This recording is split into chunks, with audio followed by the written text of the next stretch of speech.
తాకట్టులో ఉన్న బంగారాన్ని విడిపించి ఆ రోజున్న మార్కెట్ ధర కట్టి మిగిలిన డబ్బును మీకు అందిస్తుంది కొమ్మూరి గోల్డ్. నమస్తే, నేను ముఖేష్. ఈరోజు మనతో పాటు ఉన్నారు సీతమ్మ కొడుకు నారసింహుని బిడ్డ భగవత్ సేవకుడు రాఘవ శర్మ గారు మనతో పాటు ఉన్నారు. ఒకసారి వారితో మాట్లాడే ప్రయత్నం అయితే చేద్దాం. గురువు గారు నమస్కారం. లక్ష్మీ నారసింహానుగ్రహ ప్రాప్తిరస్తు. సో ముఖ్యంగా నవంబర్ 9 తర్వాత ఒక విధ్వంసం జరగబోతుంది, ఏపీలో ఒక సునామీ సృష్టించబోతున్నారు అని చెప్పి చెప్తున్నారు గురువు గారు. అసలు ఏం జరగబోతుంది అంటారు? నవంబర్ 9 తర్వాత విధ్వంసం కాదు. ఎవరు ఎన్ని మాట్లాడినా నేను చాలా క్లియర్గా చెప్తా. 2026 నవంబర్ 9 తర్వాత ఆంధ్రప్రదేశ్ మాజీ ముఖ్యమంత్రి వైసీపీ పార్టీ అధినేత వైఎస్ రాజశేఖర్ రెడ్డి ముద్దుల తనయుడు అయిన జగన్మోహన్ రెడ్డి గారికి శకం ప్రారంభం అవుతుంది. అండర్లైన్ చేసుకోండి. ఓకే, ఇది చాలా క్లియర్గా తెలియబరుస్తున్నా. ఈ సంవత్సరమే 2026 నవంబర్ 9 తర్వాత నుంచి నెమ్మదిగా ఎవరికీ అర్థం కాని విధంగా పాదరసం ఎలా అయితే చొచ్చుకొని పోతుందో ఆ ప్రకారంగా ప్రజల్లోకి మళ్ళీ ఖచ్చితంగా ఆ సునామీ అనాలా, తుఫాన్ అనాలా, ఇంకా ఏదో భూ ప్రకంపనను అనాలా, వాట్ ఎవర్ ఇట్ ఈస్, కానీ ఖచ్చితంగా ప్రజల్లో తిరిగి ఒక కొత్త నూతన విధాన అధ్యాయం చూస్తారు. ముఖ్యంగా పాదయాత్ర కూడా చేపట్టబోతున్నారని చెప్పేసి ప్రచారం జరుగుతుంది. ఇప్పుడు పాదయాత్ర చేపట్టాలి అనే ఆలోచన జగన్మోహన్ రెడ్డి గారికి రావడం పెద్ద కొత్త ఏం కాదు. ఆయన పాదయాత్ర మీద ఎందుకు బేస్ అవుతారు అంటే, పాదయాత్ర చేయటం వల్ల ప్రజలందరి దగ్గరికి అనువుగా, తేలికగా, అందుబాటులో ఉండే విధంగా అవకాశం ఉంటుంది. కాబట్టి ఆనాడు తండ్రి కోసం ఓదార్పు యాత్ర చేపట్టిన తర్వాత నుంచి ఈ రోజు వరకు ప్రజల్లో ప్రాభవాన్ని సంపాదించుకున్న నాయకుడిగా యావత్ ప్రపంచానికి తెలుసు. అంతే. సో అంటే ఇప్పుడు మీరు చెప్తున్న ప్రకారం నవంబర్ 9 నుంచి ఒక రేంజ్ లో హైప్ క్రియేట్ అవుతుందంట. మరి తదుపరి ఎలక్షన్ అయితే రాబోతుంది ఆటోమేటిక్ గా. అవును. సో అప్పుడు మళ్ళీ బ్యాక్ ఎలక్షన్స్ నోటిఫికేషన్ రిలీజ్ అయ్యాక, మొన్న ఆ మధ్య 5 రాష్ట్రాల ఎలక్షన్స్ కి నోటిఫికేషన్ వచ్చాక రిజల్ట్ నేను ముందే చెప్పా, మీ అందరికీ తెలుసా సంగతి, మాధ్యమాల్లో ఉన్నాయి. అలాగే అక్కడ ఎలక్షన్ నోటిఫికేషన్ ఓపెన్ అయ్యాక అప్పుడు నేను తెలియపరుస్తా. ఇప్పుడు పిల్లాడు పుడితే జాతకం రాయమని అడగచ్చు, పిల్లాడు పుట్టకుండా జాతకం రాయకూడదుగా. అలాగే ఇప్పుడు నేను మాట్లాడకూడదు. కానీ ఖచ్చితంగా జగన్మోహన్ రెడ్డి గారి యొక్క ప్రాభవాన్ని ఈ సంవత్సరం నుంచే చూడడం మొదలు పెడతారు. ఇది జరిగి తీరుతుంది. ఆంధ్రప్రదేశ్ రాష్ట్రంలో కష్టాలు, కడగండ్లు, బాధలు, రాజకీయ పూరిత కక్షతో చేసినటువంటి కొన్ని హత్యలు, ఇలాంటివి ఏవైతే జరుగుతున్నాయో వీళ్ళంతా కూడా జగన్మోహన్ రెడ్డి గారిని ఎందుకు కలుస్తున్నారు? ఎందుకు జగన్మోహన్ రెడ్డి వాళ్ళకి అందుబాటులో ఉంటున్నారు? రాష్ట్ర ప్రభుత్వం వైపు ఎందుకు చూడట్లేదు అంటే, ఇక్కడ అందరికీ అనుమానం రావచ్చు, వీడు వైసీపీ తొత్తు, వైసీపీ పేటీఎం, ఏదో వీడి బోందాచి లక్షణంగా మాట్లాడతారు. నేనేం కోపం తెచ్చుకొని హ్యాపీగా ఫీల్ అవుతా.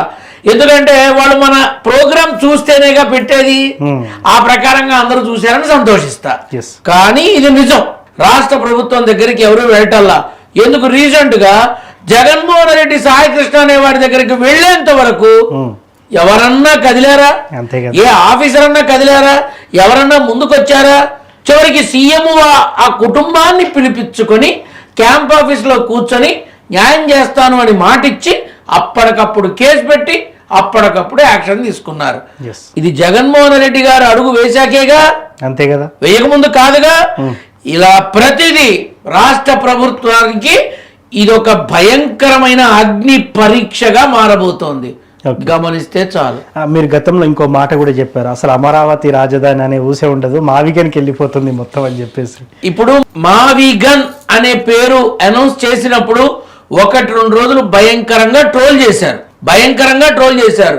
కానీ విద్యావేత్తలు, శాస్త్రవేత్తలు, విశ్లేషకులు, విమర్శకులు, ఆ తర్వాత ఎంతో మంది జ్ఞానవేత్తలు చాలా మంది ఆలోచిస్తారుగా. నిజమే కదా, అన్ని సిద్ధంగా ఉన్న ఈ బెల్ట్ని క్యాపిటల్గా మారిస్తే ఎక్కువ శాతం ఆదాయం పెరుగుతుంది, ఎక్కువ శాతం ఖర్చు తగ్గుతుంది అని ఆలోచనతో ట్రోల్స్ చేయడం మానేసి దాని మీద దృష్టి పెట్టారు. ఇవాళ మచిలీపట్నం కానీ, విజయవాడ కానీ, మంగళగిరి కానీ, గుంటూరు కానీ మావిగన్ అని అనౌన్స్ చెయ్యక ముందు చేసిన తరువాత ఎంత ఉందో వెళ్ళి కనుక్కోండి. అంత మార్పు వచ్చింది. అంటే ఇప్పుడు ఆయన అధికారంలోకి వస్తే మావిగన్కి ప్రయారిటీ, జగన్ అధికారంలోకి వస్తే నాకు తెలిసి ఫస్ట్ సంతకం మావిగన్ పునరుద్ధరీకరణ అవుతుందేమో. అమరావతి రైతులు ఏం కావాలి, భూములు ఇచ్చారు. ఆల్రెడీ అమరావతి రైతులు జగన్మోహన్ రెడ్డి దగ్గరికే వచ్చి మేము భూములు ఇచ్చాము, మాకు ఈ రోజు దాకా న్యాయం జరగలేదని ఏడుస్తున్నారు. ఆల్రెడీ ఫస్ట్ టైం పుల్లింగ్ లో ఏది మొదటి అంశంలో ల్యాండ్ పుల్లింగ్ తీసుకున్నప్పుడు ఆ రైతులు ఈ రోజు దాకా మాకు న్యాయం జరగలేదని జగన్మోహన్ రెడ్డి దగ్గరికి వెళ్ళారు. అంతేకాకుండా జగన్మోహన్ రెడ్డి ఇచ్చినటువంటి 50,000 ఇళ్ల పట్టాలని ప్రస్తుత ప్రభుత్వం లాక్కుంది. ఆ జీవోని క్యాన్సిల్ చేసింది. వీళ్ళంతా రోడ్డున పడ్డారు. ఇప్పుడు వీళ్ళు వెళ్ళి కలుస్తున్నారు. ఇదంతా చక్కదిద్దలేదు. అప్పుడే మళ్ళీ సెకండ్ పుల్లింగ్ మొదలు పెట్టారు. ఎంతవరకు వాళ్ళు ఇవ్వట్లా, వీళ్ళు తీసుకుంటున్నారు. వీళ్ళు రాజధాని నిర్మాణం కోసం మేము ల్యాండ్ పుల్లింగ్ చేస్తున్నాము అంటున్నారు. ల్యాండ్ పుల్లింగ్ చేస్తున్నారో, నీతి నియమాలని కిల్లింగ్ చేస్తున్నారో వాళ్ళని వాళ్ళు ఆత్మవిమర్శ చేసుకోవాలి. నిజంగా ఫస్ట్ టైం పుల్లింగ్ చేస్తే ఇప్పటిదాకా డెవలప్మెంట్ ఏది?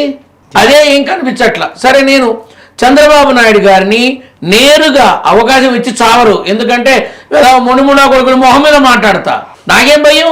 నేను ఆయన కలిస్తే చంద్రబాబు నాయుడు గారు అమరావతి కోసం ల్యాండ్ ఇచ్చినటువంటి రైతులు, మొదటి విడతలో ల్యాండ్ ఇచ్చిన రైతులు ఎంతమంది, మీరు వాళ్ళకి ఎంతమందికి తిరిగి ల్యాండ్ ఇచ్చారు, ఎంతమందికి తిరిగి కాంపన్సేషన్ ఇచ్చారు, ఎంతమందికి తిరిగి ప్రభుత్వ ఉద్యోగంలో ఏర్పాటు చేశారు, ఎంతమందికి సరైన సమతుల్యమైన న్యాయాన్ని అందించారు, ఆ వివరాలు ఈ రోజు దాకా, మీరు ఇచ్చిన రోజు నుంచి ఈ రోజు దాకా అమరావతిలో కానీ, ఆ అమరావతి గ్రామ సర్పంచ్ కార్యాలయంలో కానీ, ఎమ్మెల్యే కాన్స్టిట్యున్సీ ఆఫీస్లో కానీ, రాష్ట్ర ప్రభుత్వ సెక్రటేరియట్ సచివాలయం ఆఫీస్లో కానీ, మీడియా మిత్రులకు కానీ ఏదైనా వివరణాత్మకమైనటువంటి డిస్ప్లే ఉందా?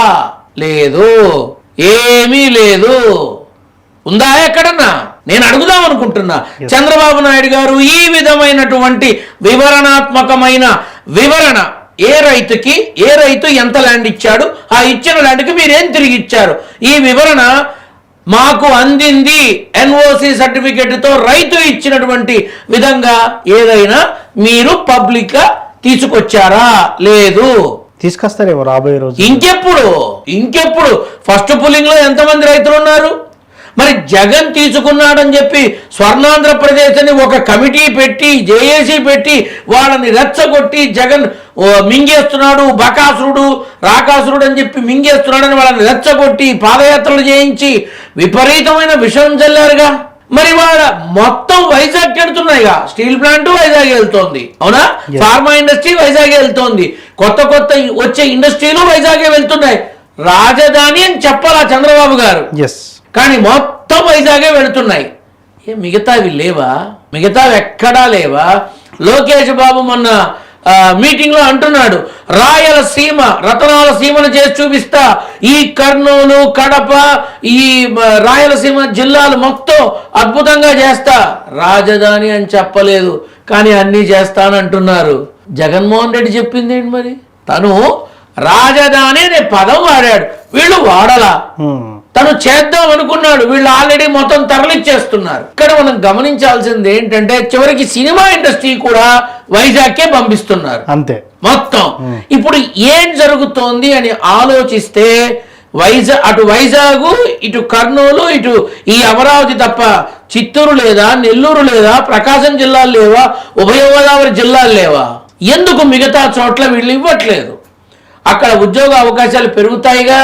ఆనాడు సెల్కాన్ అనే కంపెనీకి తిరుపతి దగ్గర ల్యాండ్ ఇచ్చి ఇండస్ట్రీ పెట్టించినట్టు, అనంతపూర్లో కియా షోరూమ్ పెట్టించినట్టు, మరి అన్నమయ్య జిల్లాలోను, కర్నూలులోను, చిత్తూరులోను, ఇక్కడ ఉభయ గోదావరి జిల్లాల్లోనూ, శ్రీకాకుళంలోను, విజయనగరంలోను ఎందుకు రావట్లా?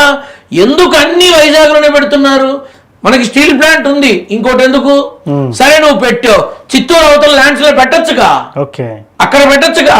రాష్ట్రానికి చెరో పక్క స్టీల్ ప్లాంట్ ఉంది అన్న పేరు సార్థకతమవుతుందిగా.